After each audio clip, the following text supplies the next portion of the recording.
Hello people, welcome back. ഒരു Christmas flower ഉണ്ടാക്കിയാൽ എങ്ങനെ ഉണ്ടായിരിക്കും? നമുക്ക് ട്രൈ ചെയ്ത് നോക്കാം.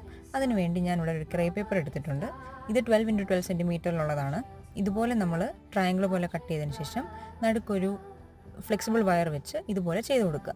എന്നിട്ട് നമ്മൾ അതിനെ ഒരു പെറ്റൽ പോലെ ആക്കിയെടുക്കണം. ഇനി അതിൻ്റെ ഏറ്റവും നടുക്ക് വെക്കാൻ വേണ്ടി നമ്മൾ ഒരു യെല്ലോ ക്രേ പേപ്പർ യൂസ് ചെയ്ത് ഇതുപോലെ വെട്ടി കൊടുക്കുന്നുണ്ട്.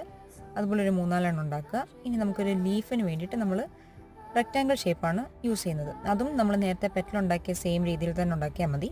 ഇനി ഏറ്റവും ഉള്ളിലത്തെ പെറ്റൽസ് 6x6 സെൻറ്റിമീറ്ററും അതിൻ്റെ തൊട്ട് മേലെയുള്ള പെറ്റൽസ് 9x9 സെൻറ്റിമീറ്ററും ആയിരിക്കണം.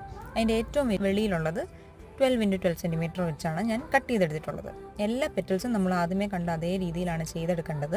ഇതെല്ലാം നമ്മളൊരു ഫ്ലെക്സിബിൾ വയർ യൂസ് ചെയ്ത് സെക്യൂർ ചെയ്ത് കൊടുക്കുക. നമുക്ക് വേണമെങ്കിൽ ടേപ്പും ചുറ്റാം, കുഴപ്പമില്ല. നമ്മളുടെ ഫ്ലവർ ഇതുപോലെ അറേഞ്ച് ചെയ്ത് സെറ്റാക്കി എടുക്കുക. അപ്പോൾ നിങ്ങളെല്ലാം ഇത് ട്രൈ ചെയ്യുമെന്ന് വിശ്വസിക്കുന്നു.